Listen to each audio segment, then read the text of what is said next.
Shares of Adidas, as you can see, down just over 3% on the German exchange after the huge news that Adidas had indeed finally cut ties with Kanye West, who also goes by Ye, over a string of anti-Semitic remarks. The company saying this morning in a news release, quote, Ye's recent comments and actions have been unacceptable, hateful, and dangerous, and they violate the company's values of diversity and inclusion, mutual respect, and fairness. Joining us now for a discussion on all this, Angeli Gianchandani, practitioner in residence at the University of New Haven, and Sam Poser, Williams Trading Senior Equity Analyst. Nice to have you both. Angeli, we'll start with you. Why do you think it took Adidas so long to make what appeared to be an obvious move? You know, I think the financial implications really had their team thinking of how do they resolve this. We're in the fourth quarter. Everyone's racing to get to December, and sales are really stressed. We have the holiday sales, we have aging inventory, and this may have been their priority before they made the decision to really communicate what their brand values are and where they stand. Sam, we see the stock off just over 3% today. Adidas without the Yeezy partnership, what does that look like from a business perspective? Well, I mean, I thought when Kanye left Nike that really Kanye wanted the keys to the castle at Nike. Adidas decided to give it to him. And probably at the end of the day, it'll be better for Adidas, even though in the short term, likely, they're going to lose some revenue. Are you surprised the stock is down just 3%, Sam? And do you think the hesitation had something to do with the CEO transition, which happens early next year? I mean, the estimates are that I think it's about $2 billion that Kanye brings in, and if that's accurate, I mean, I think those decisions are difficult. I think as somebody mentioned earlier, they were one of the first ones to put their agreement with him under review.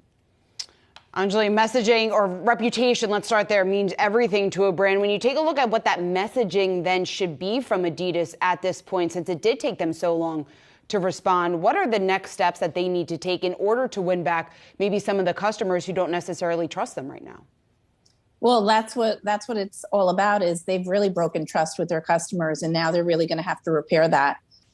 Being able to communicate and communicating immediately and getting in front of the crisis is important. And when it comes to crisis management with any brand working with a celebrity, you need to have this in place, crisis management. You can't control what a celebrity is going to say, but you need to know what your action will be, and your leadership needs to be aligned on what messaging will be. Hope for the best, plan for the worst. Interesting. Okay.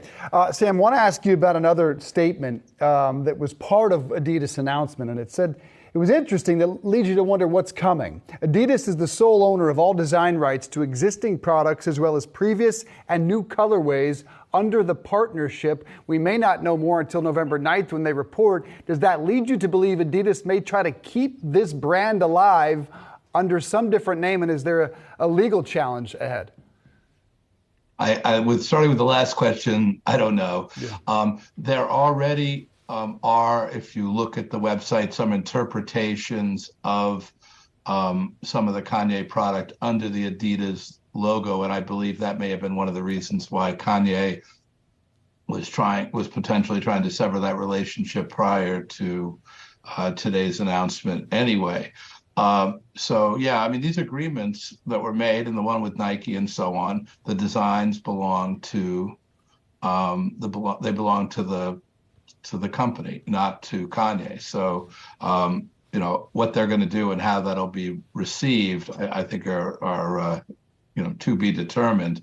And my guess is, given that Adidas is looking for a new CEO, that's not going to be an upcoming earnings revelation. Angeli, I'm going to put a similar question to you, but what do you think from a branding perspective, from a marketing perspective, that they should do with the designs that they have from the Yeezy collection, and how they should address that then with the public? I think they need to expand their portfolio. They really need to look to other influencers and other partnerships that can support them. The whole premise with working with him was to really attract a younger customer. Gen Z, Gen X, millennials, they were attracted to this type of merchandise. If they have a gap in their portfolio, they need to think long-term and they need to look at a strategy that'll be beneficial, not rely on a personality or a celebrity. And how they do that, they'll really need to think about how they really reinvent their in-house design team. Angeli, for other companies, let's just say in this sector, what is the lesson here in terms of crisis management? Crisis management, your brand is your hero. So that is your voice and that's your messaging. So if you're going to do any type of partnership, you need to really evaluate the risk at hand. You need to be able to have a plan and understand what that roadmap looks like. Branding is about creating a value proposition. And when you are messaging anything, everything communicates. So really focus on your brand as the hero. Your product is the hero, and your messaging is what pulls customers in. That's what people are attracted to. Your brand values and your voice. Sam, you cover Foot Locker, and in the note that you just put out this morning, you said that Adidas cutting ties with Kanye will have an immediate effect, further increased challenges facing Foot Locker today. What does that look like?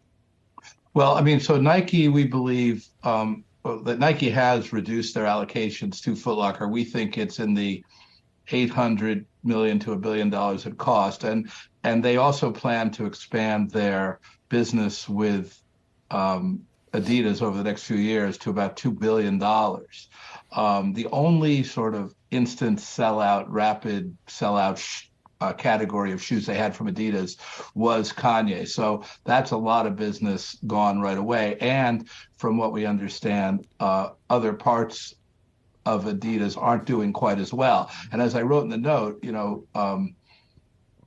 Foot Locker has a lot of open to buy dollars to buy things other than Nike.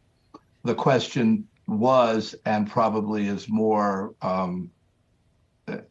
magnified today, is do the consumers have the open to purchase when all that new product shows up that's not Nike?